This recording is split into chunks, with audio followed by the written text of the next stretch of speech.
was great. This year's going to be better. I mean, God knows what I'm going to do this year. This is only the beginning. They're going to have a lot of trouble this year. I mean, it's going to be amazing. It's going to be fun. And we're going to be dangerous. Are you seeing this right now? Imagine when we had the World Series parade this year. Going through the city. How crazy is that going to be? Who do you think you'll face? We're already to the World Series. But who do you think you'll face in the World Series from the American League? Who you guys want us to face? Yankees? It doesn't matter because we're still going to win it all.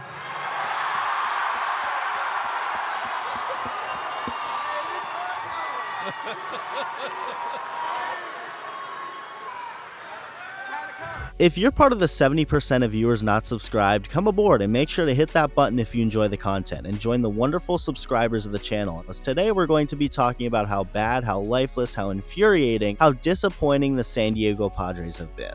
The Padres pitching staff has been pretty good so far in 2023. Blake Snell, surprisingly, has thrown the most innings on the team. And I say surprisingly because he's known to not always go deep into games, but he's doing a lot better this season in that regard, pitching 81 innings with an ERA in the low threes and over 100 strikeouts. Michael Wacha has been just as good, if not even better, than Snell, throwing just a third of an inning less than him with an ERA below 3. The strikeouts are not as frequent with Wacha, as that's not as much of a part of his game, with him relying more on weak contact for outs, but he's been real good.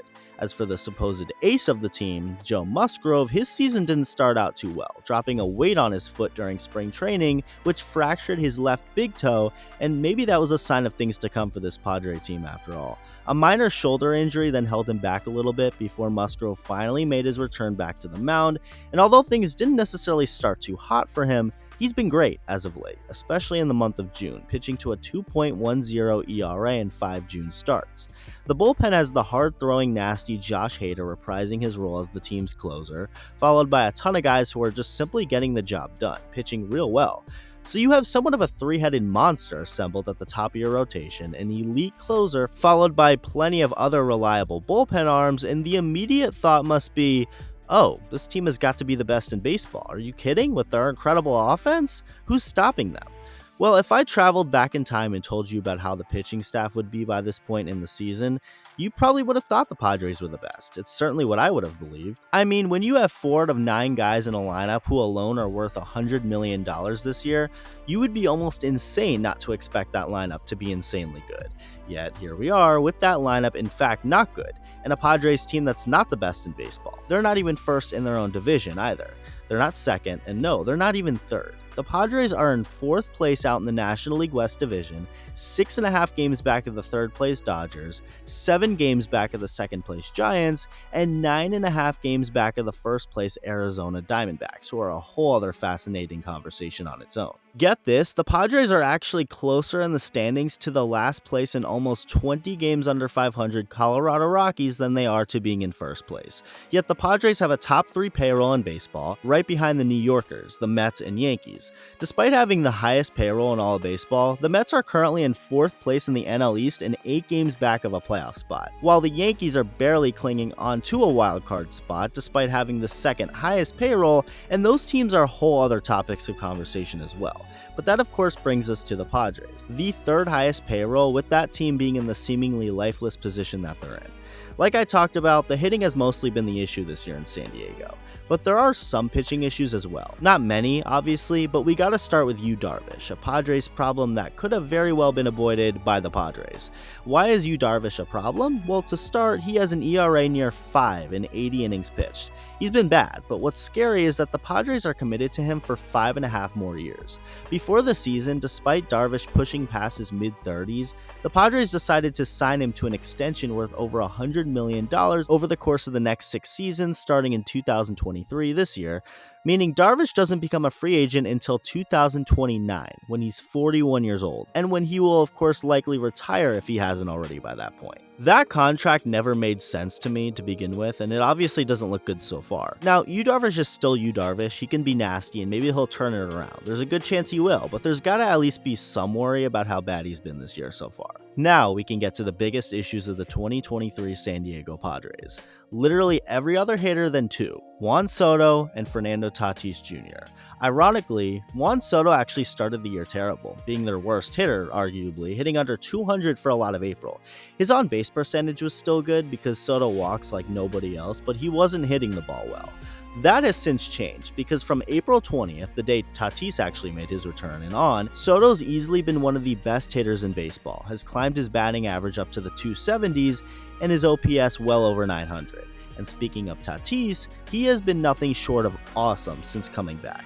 He's been great, and despite everyone else having a head start to the season, Tatis actually leads the team in home runs. Take those two out of the lineup and you get nothing but disappointment, especially with the other half of the Big Four. Xander Bogaerts, the new $280 million shortstop, has not been very good. He's still been somewhat of an above-average bat, but his numbers show that he's way underperforming. Manny Machado did miss a good chunk of games because of a hand injury, but he hasn't been very good either. In fact, he's been a below-league average hitter.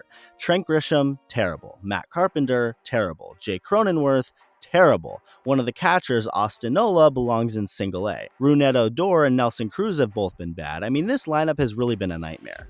I will give credit to Ha-Sung Kim because although he hasn't necessarily been that good either, he shouldn't be expected to be one of the better hitters in this lineup, which he has been while also playing solid defense. Kim is what he is. He's never going to be a superstar, but he was never meant or signed with the expectation that he would be a superstar.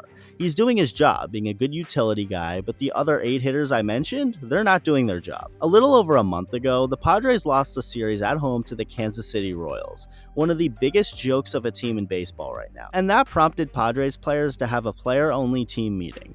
Since that private meeting, nothing has changed. If anything, things have only gotten worse. The Padres have played at exactly .500 with a 17-17 record since that team meeting, only falling further away from a playoff spot. The pitching has continued to be a bright spot as, despite giving up 8 runs on Sunday, the Padres pitching staff has surrendered the second fewest runs in all of baseball. Yet this offense, an offense built with expensive superstars and talented sluggers, are simply wetting the bed, in large part because they're having trouble hitting the fastball.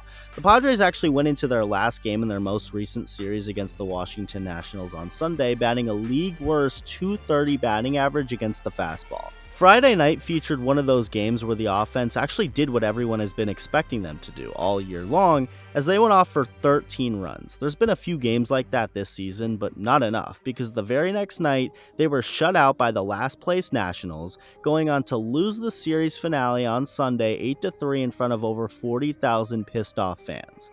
The narrative seems to be the same, at least for me. Just wait till they get it going. They're too talented to be this bad, there's still a ton of season left, and although those last 2 things I said may be true, you can only say that for so long before the negative thoughts start to creep in. What if this team, this lineup in particular, isn't as talented as we all thought? And as the days and weeks pass by, eventually there will be no tomorrow, as the Padres will be running out of time. The All-Star break is nearing, that'll come and go, and then we'll officially be more than halfway through the 2023 season. A season which very well could see the teams with the highest payrolls in the game miss out on the playoffs, including, of course, the Padres. Will that happen? I don't know, but what I do know is that if the Padres don't want that to happen, they have to start hitting. The pitching is doing their job, it's now time to start slugging, and if they don't do that soon enough, the 2023 San Diego Padres will end up as one of the biggest disappointments and busts of a team of all time. Let me know what you think, thank you for watching, and I'll see you in the next video.